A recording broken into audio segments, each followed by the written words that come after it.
From his lackluster fights to being the walking personification of style over substance, this is why Tyson Fury is the most overrated fighter. Fury has had a career that can be considered decent to good, but not exceptional. This assessment positions him as potentially the most overrated athlete in his field.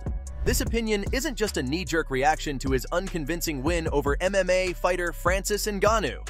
This viewpoint has been forming over time, not just based on one fight. Despite this, Fury is often lauded as if he's on the same level as legendary figures like Muhammad Ali, Joe Frazier, and Joe Louis. But in reality, he's not in that league. He might be more aptly compared to Mike Tyson, and not in a flattering way. While Fury is arguably the most talented heavyweight of his era, especially notable for his ability to adapt and switch styles mid-career effectively, his accomplishments don't match up to this talent. When it comes to achievements, he isn't the top dog even in his division. That distinction goes to Alexander Usyk, who, before moving up to heavyweight, unified the belts at cruiserweight and has impressive wins over Anthony Joshua twice, Derek Chisora, and Daniel Dubois. That heavyweight resume alone is better than Fury's, which includes victories over the battered bodies of Dillian Whyte and Derek Chisora, to cap a trilogy nobody asked for, a snooze fest of a win over Vladimir Klitschko, and 2 wins and a draw over Deontay Wilder.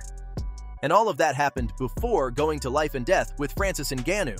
Before facing the Predator, who was making his debut in professional or amateur boxing, Fury had a resume that, while notable, may not be as impressive as it's often portrayed. In fact, some might argue that Anthony Joshua, despite his 3 losses, has a more robust record. Joshua boasts a victory over an in-his-prime Dillian Whyte, a hard-fought win against Vladimir Klitschko, and solid triumphs over Joe Parker, Alexander Povetkin, and Andy Ruiz. When you stack these achievements against Fury's, Joshua's resume might appear more substantial in terms of genuine, solid victories. But the critique of Fury goes beyond his resume. It also touches on his inconsistency in public statements, which some compare to the lack of professional ethics seen in controversial figures. Fury's statements often contradict each other. He has claimed not to need money and to live a simple life, yet also demands exorbitant fight fees.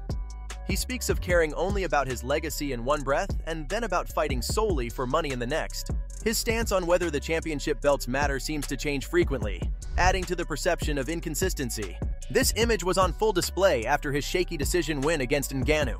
The victory and the manner in which it was achieved seem to embody the reasons why some consider Fury to be overrated. There's a gap between the image he projects and the reality of his career achievements and personal conduct. The matchup between Fury and Ngannou was filled with expectations, largely leaning towards a straightforward victory for Fury, considering his status as the unbeaten and longest-reigning heavyweight champion. The odds heavily favored Fury, not just to win, but to potentially secure a victory within the scheduled 10 rounds. Given his track record and standing in the heavyweight division, this wasn't just optimism, it was almost a given. However, the fight unfolded in a manner that not only defied these expectations, but also left the boxing world in a state of shock. Ngannou, a relative newcomer to boxing, having established his name in the UFC, presented a challenge far greater than anticipated. The fact that Ngannou could not only compete with Fury but also knock him down, inflict significant damage, and even win a decision on one judge's scorecard was nothing short of stunning. For Fury, who likely approached the fight expecting an easy win and possibly underprepared, this outcome was a major blow, both literally and figuratively. This has raised questions about Fury's approach to his fights and his future in the sport. There is now speculation that he might try to avoid or delay the contracted fight with Alexander Usyk, a bout that many have been eagerly anticipating. If Fury does manage to meet Usyk in the ring, only a decisive win against such a formidable opponent could potentially overshadow the surprising performance against Ngannou. For Fury, the road ahead seems to require not just physical prowess, but also strategic choices to reaffirm his standing in the heavyweight division. And not a guy with an Olympic pedigree like Pete Rademacher, whose name was dropped during Saturday's broadcast. For those unaware, in that fight, Rademacher managed to knock Patterson down before ultimately losing by knockout in the later rounds. This debut is often remembered for its boldness and Rademacher's surprising performance against a seasoned champion. In comparison, Ngannou had no formal boxing experience before facing Fury. His background was solely in MMA, where he had fought 20 times between 2013 and 2022. Interestingly, Ngannou was initially advised against pursuing a career in boxing, with a would-be trainer suggesting he wouldn't make a living in the sport. Yet, not only did Ngannou avoid a knockout against Fury, but his performance also led to public claims of him being robbed of a victory. The significance of Ngannou's achievement cannot be overstated. It's like a pickup basketball team defeating the Denver Nuggets in the NBA Finals, or a semi-pro football team beating the Kansas City Chiefs in the Super Bowl. Such scenarios in major sports are almost unthinkable and will be remembered forever. The anticipation for Fury's next fight has been a roller coaster of rumors and announcements. In October, talks about a fight with Alexander Usyk resurfaced, with a rumored date of December 23rd in Saudi Arabia, possibly featuring Anthony Joshua versus Deontay Wilder as a co-main event. Social media announcements from both Fury and Usyk seem to confirm that they had signed for a bout, though the date was initially uncertain. However, following Fury's fight with Ngannou, he called for the bout with Usyk to be postponed, despite Usyk's insistence on sticking to the December date. Eventually, it was announced that the fight would be pushed to early 2024, with an official launch press conference held in London on November 16th. Entering this upcoming fight, Fury's performance against Ngannou has raised questions about his current form. Despite his victory, the challenging nature of the fight and the knockdown he suffered have added to the scrutiny he faces.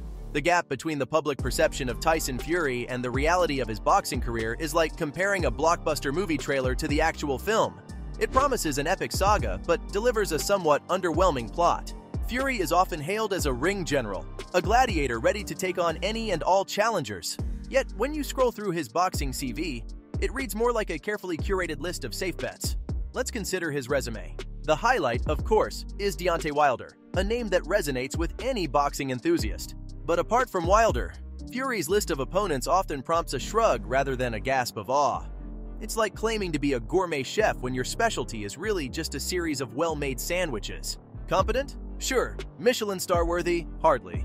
Derek Chisora gets a mention, but rating his prime is a bit like trying to decide if a movie is good based on its poster. It's all subjective.